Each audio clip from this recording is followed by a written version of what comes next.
On today's show, what are fair expectations for Evan Mobley on the offensive end of the floor next year? Plus, who could be in the rotation next year that wasn't this year? We'll talk about all that and so much more on today's edition of Locked On Cavs.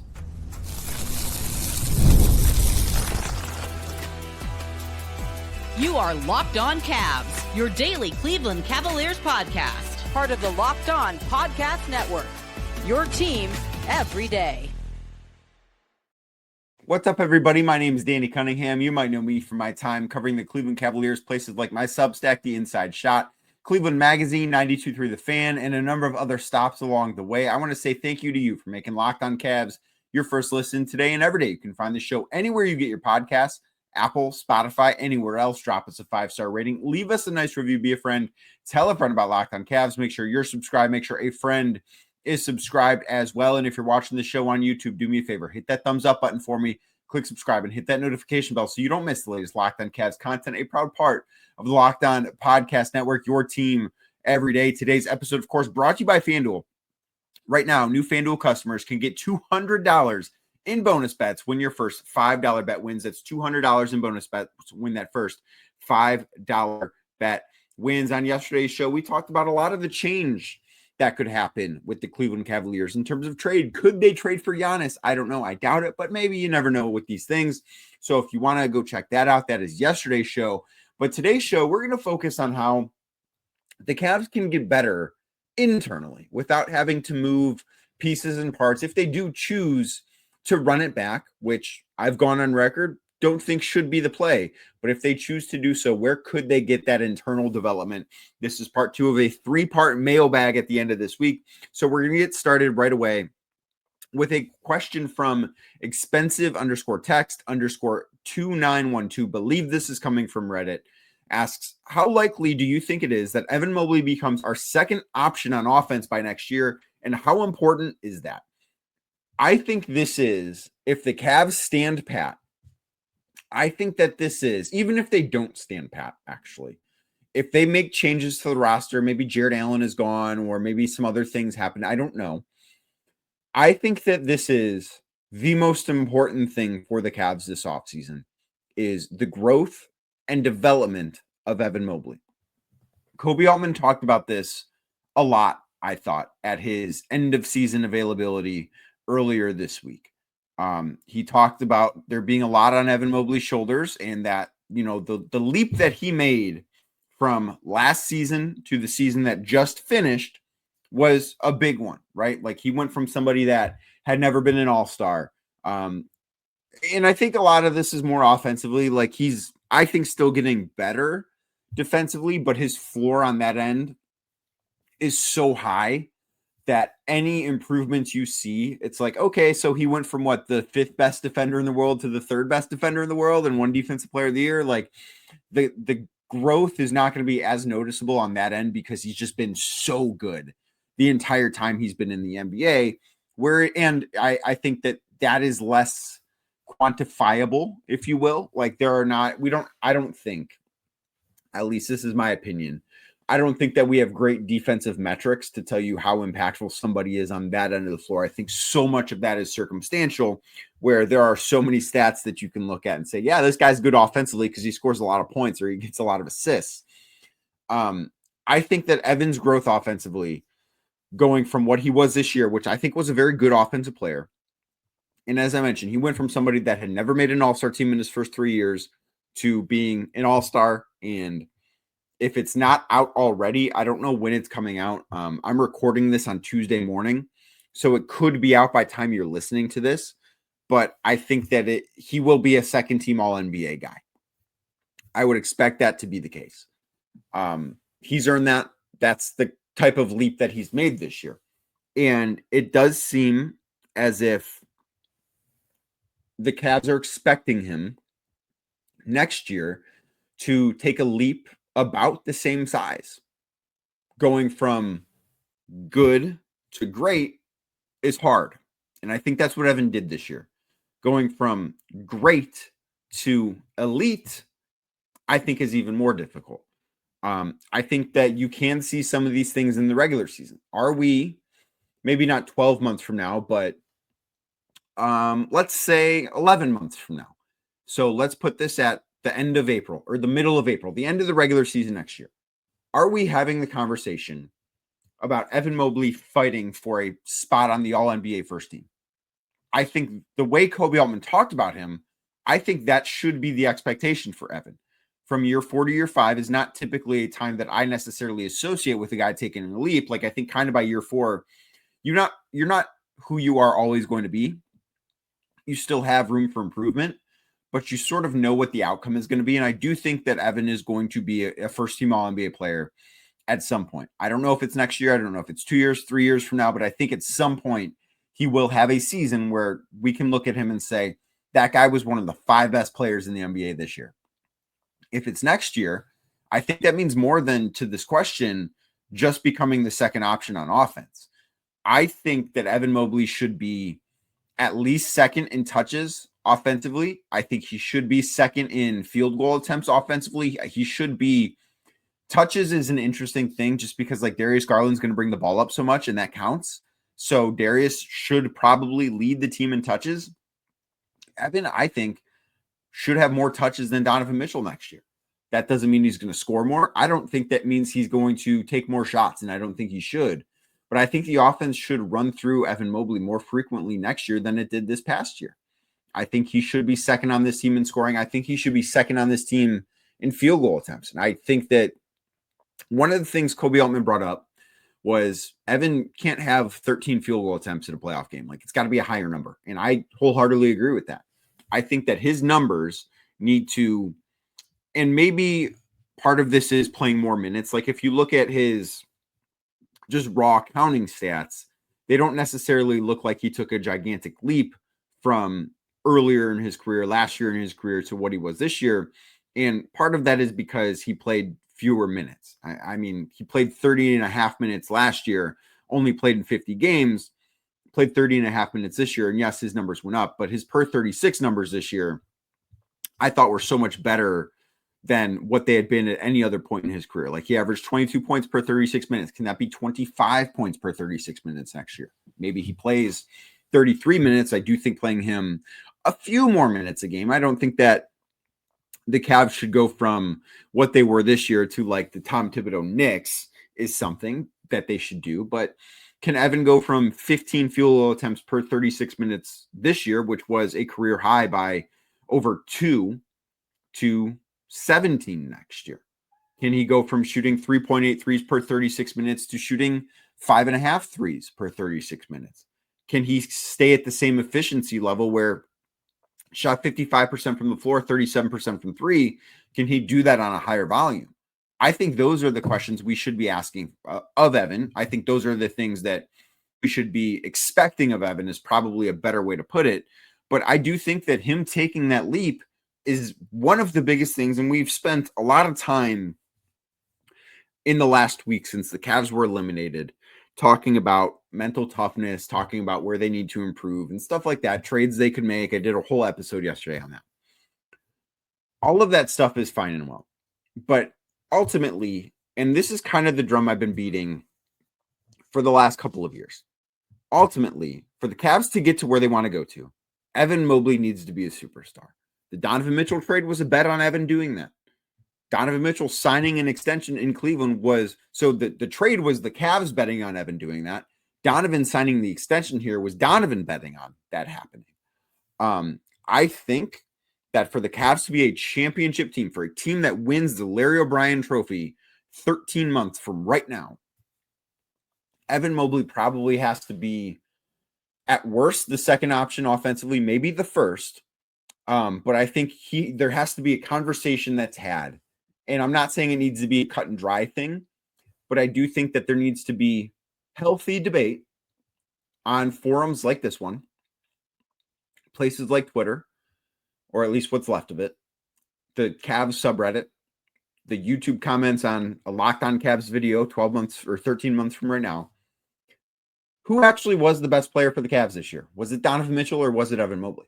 I think if we are asking that question, if we are having that discussion 13 months from right now, we are talking about the Cavs maybe winning the title, at least being in the finals. Now, I think Donovan Mitchell is still getting better too. That is part of this. I don't think that he has reached his peak as a basketball player yet. And if you listen to this show, you know that I think the world of Donovan as a basketball player. I think he's been one of the 10 best players in the NBA since the Cavs acquired him. But can Evan kind of blur that line? Because if the Cavs are in a spot where they have two guys you look at and say, yeah, that's the Cavs' best player, and you can have an argument about it. And these are not like bad faith arguments. It's not like one's bad, one is good. It's very much a gray area argument. But if you're doing that, if you're talking about, well, Evan was actually better than Donovan this year, while Donovan's still being really good, that's the best thing that can happen for the Cavs. So I think that Evan being the second option offensively is kind of the bare minimum. I think you can make the case that he was that this regular season. He was not in the postseason, which is a bigger issue. And that's where we really do need to see it next year, is in the playoffs. But I think if you're having those conversations about which player was actually better, Donovan or Evan, the Cavs are going to be in a really, really great spot, because the number one takeaway, and I had a lot of takeaways.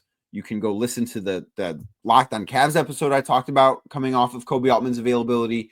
You can go sign up for my Substack and read me breaking down what I thought Kobe Altman meant by some of his answers at his end of season availability.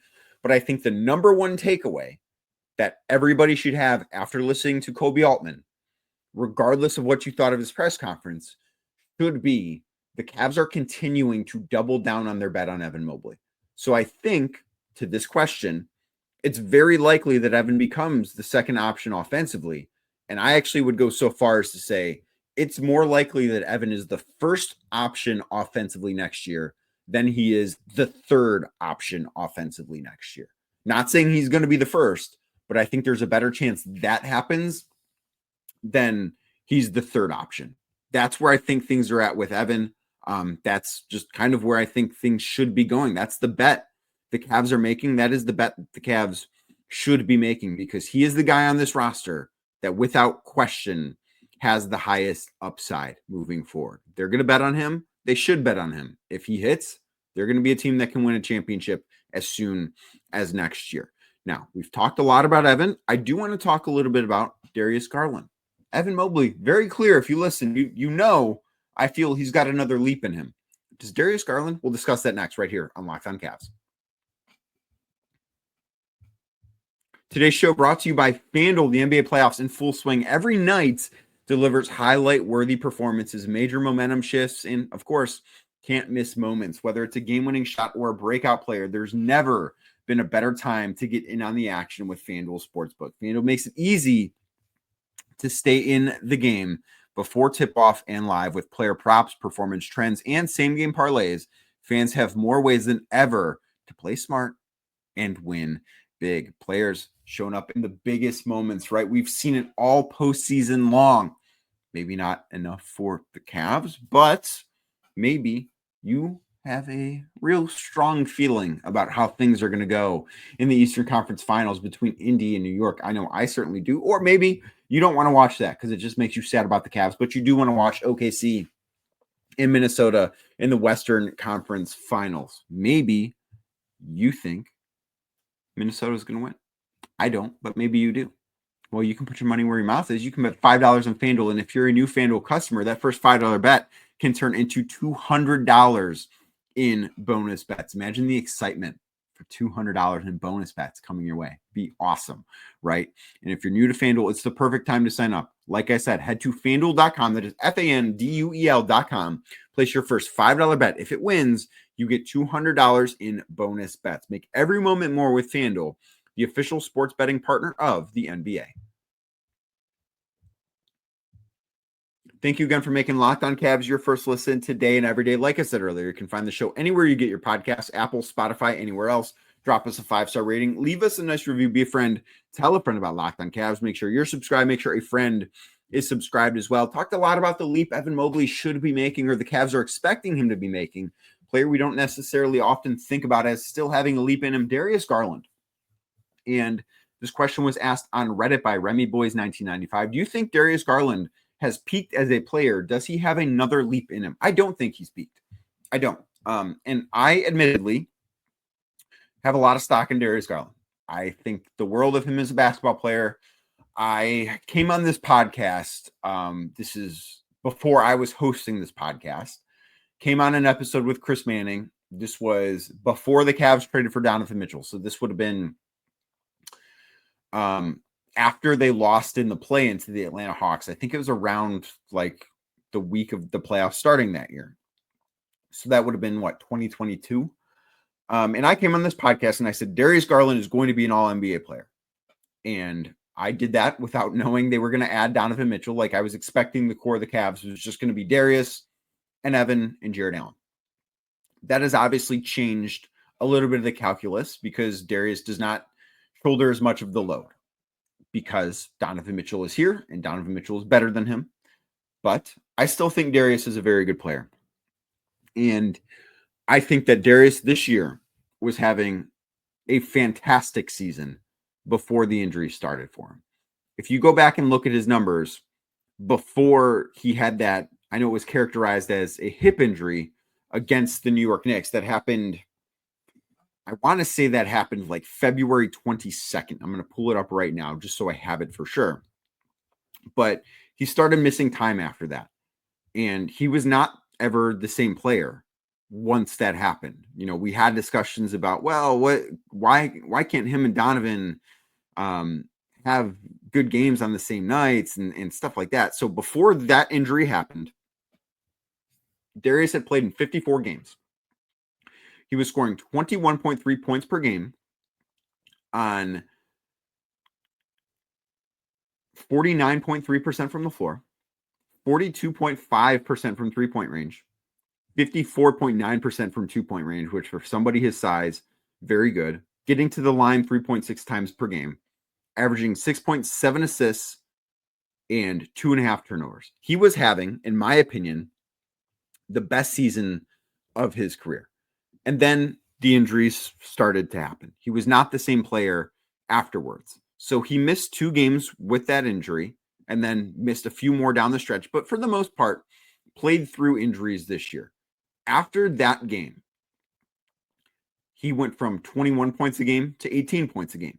Went from 43%, we'll round up, from three-point shooting to 34% from beyond the arc. Went from shooting just under 50% as a whole to shooting just under 42% as a whole. The assists were still there. Turnover stayed about the same.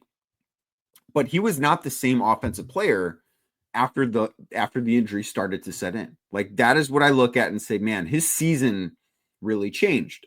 So how much do I view that as bad luck? How much do I view that? Like, do I think that there are some durability concerns with Darius Garland? I think it's fair to think that. But I also think that if this guy's healthy, he is, in my opinion, an all-NBA caliber player. I think the Cavs on their roster right now have 3 guys that are all-NBA caliber players. I think Donovan, obviously, Evan, obviously, and I still believe what I said on this podcast 3 years ago at this point. Darius Garland is somebody that is capable of making an all-NBA team. And I think had he not gotten hurt this year and played through it the way that he did, and credit to him because he did play through stuff all year long. Well, the second half of the year. First half, he was fine. And into the playoffs. I don't think that we should be judging Darius Garland as a basketball player based on a postseason in which he was playing on one foot. I don't. I know that it's the easy thing to do to say, well, Darius Garland's not good enough. You know, he was terrible in that series against Indy. He wasn't good. I'm not going to sit here and say that. But I also think that the injuries matter in this conversation. And I think, and, you know, maybe I'll talk about this a little bit on tomorrow's edition of Locked on Cavs, probably will, but we have gotten to the point where so much of the conversation after the loss against the Pacers was the injuries cannot be an excuse for the Cavs, and they can't be. And the Cavs have not made them an excuse. But I think it has shifted so far from the injuries can't be an excuse to now we're at the point the injuries don't matter. Like, we don't talk about them. And that's not fair either. And I think that that's kind of where we're at with Darius. Like, I do not think that he has peaked as a player. Kobe Altman said on Monday, I'm not betting against 25-year-old Darius Garland. Typically, players of his caliber in the NBA don't reach their peak until they're like 28 to 30 years old. And Darius has not reached his peak. I still think he's getting better. I still think he's maturing as a basketball player. Think of what he was when he entered the league to what he is now. He is significantly better. I don't think he's just done getting better. I think he's going to continue to get better. I think he's going to continue to be a really, really good basketball player. I'm not saying that he's a lock to make an all-NBA team next year, and he has to prove he can stay healthy. And he did that for the regular season, and then bad luck hit in the postseason. And that's brutal. Like, that's not a great thing. It stinks. There's no nice way to say it. But I would bet on Darius Garland. I said on this podcast when I started nearly a year ago at this point, we're almost at the 1 year mark of me doing Locked on Cavs.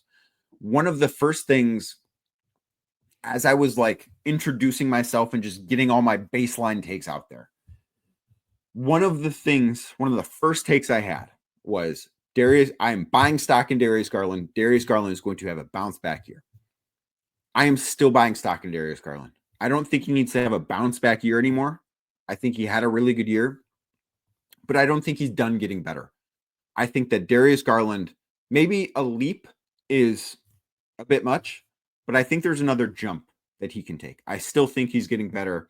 And I think that, along with the Evan Mobley stuff I talked about in the first segment, is a really good thing for the Cavs. Now, the rotation for the Cavs, I think, should be different. Is there anyone internally that could be in it next year that wasn't this year? Yeah, we're going to talk about that next right here on Locked on Cavs.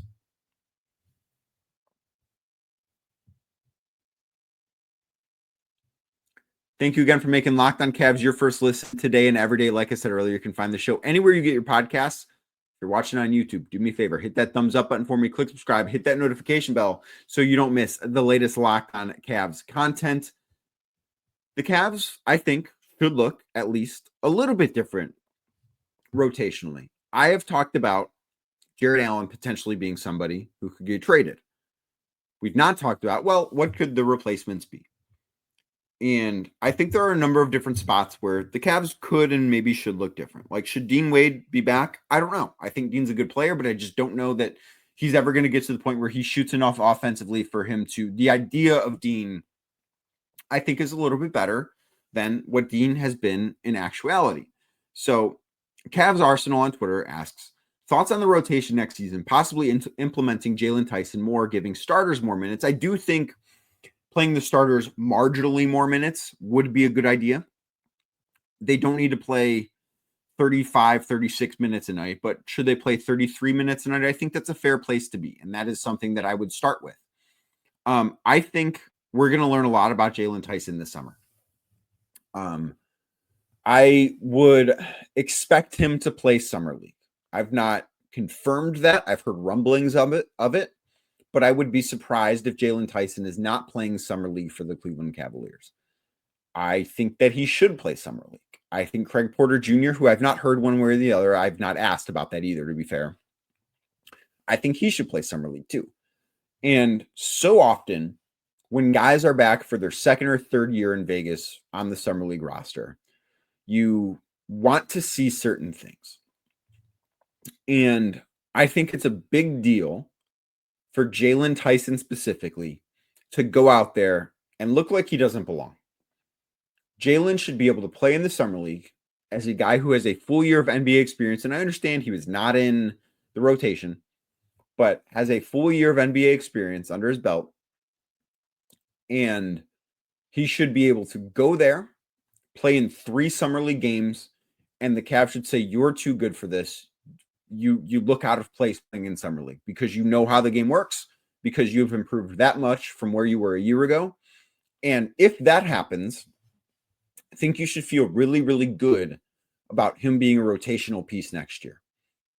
If Craig Porter Jr. plays in Summer League next year and does the same thing, and the Cavs can't retain Ty Jerome, and at that point, I think we'll have a better sense of where Ty Jerome is. Maybe he will have re-signed with the Cavs. Maybe he will have signed with somebody else. I mean, Summer League starts July 10th, so we should have an answer on that by that point.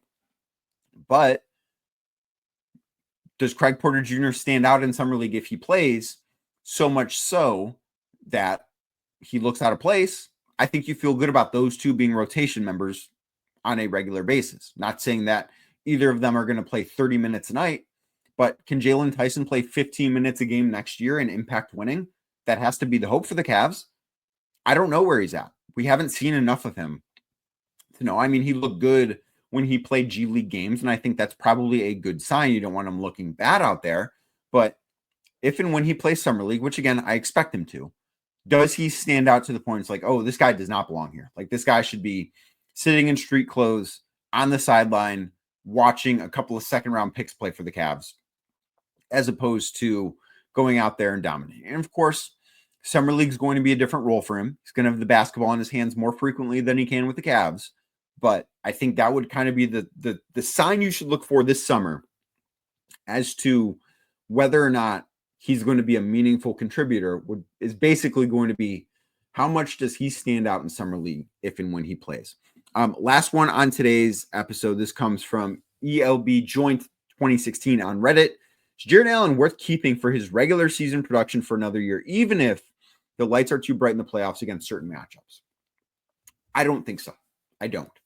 And again, as I've mentioned all throughout this week, Jarrett Allen is a very good player. He's a very high-level role player. I do not think what the Cavs are going to do, and they have come out and said this themselves, I do not think what the Cavs are going to do in the postseason is going to matter next year. Or in the regular season, excuse me. Donovan Mitchell said we could go 82-0 and nobody would care. Now, that's a little bit of hyperbole. I mentioned this on the Ultimate Cleveland Sports Show last week when I was on. Like, if the Cavs go 82-0, it's going to be a really big deal. But if the Cavs win 60 games again next year for the fourth time in franchise history and look exactly like they did during the regular season this year, nobody's going to care. There is a number in which people would care about the Cavs regular season next year, and it probably starts with the 7. Like, if they win 70 games, people are going to care, and they should care, and it would be a really big deal, and it should be. I don't expect them to win 70 games next year. I think they'll probably be around 60. I would be very curious when FanDuel drops its team total victories for next year, what the Cavs are set at. I would imagine they're set in the 60s. But it's not going to matter. They're going to be judged on the postseason. So because of that, I don't think that it's worth keeping somebody around strictly for regular season stuff. I don't. Now, if they believe Jarrett Allen can take a step in the postseason, then it's worth keeping him around. But I think keeping somebody around just for the regular season, for the production they provide over 82 games, it's kind of missing the plot. Because they can talk all they want about the postseason mattering, but it does have to be sort of an actions over words thing. And I want to make it very clear. I am not trying to run Jarrett Allen out of town. I'm not saying Jarrett Allen should be traded for nothing. I'm saying the Cavs should listen, and they should not bring Jarrett Allen back if there is an offer out there that makes the team better, but he has to be part of it. I'm not saying trade him for a bag of peanuts. That's not what this should be. That's not what this is. And I really hope it comes across as that. But I also don't think if there's a deal out there that he is involved in that makes the Cavs better, I don't think part of the equation should be, well, over 82 games, Jarrett Allen's pretty good. I think everything the Cavs do from now until whatever day the regular season is going to end on next year, and I'm going to pull up my calendar so I can give you an estimation.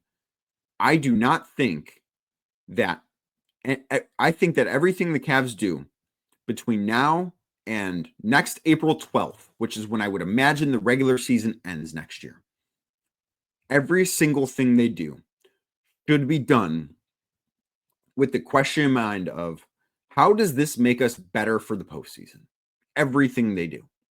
Everything they do in the summer, everything they do in training camp, everything they do in the preseason, everything they do in the regular season, everything they do at the trade deadline, everything they do leading up to the postseason, everything they do in the week before the postseason begins. Every single thing the Cavs do should be done with the question in mind of, how does this help us reach 16 postseason wins? Because they've come out and said that's the only thing that matters. And they're not wrong about that. Thank you again for making Locked On Cavs your first listen today and every day. Like I said earlier, you can find the show anywhere you get your podcast, Apple, Spotify, anywhere else. Drop us a 5-star rating. Leave us a nice review. Be a friend. Tell a friend about Locked On Cavs. Make sure you're subscribed.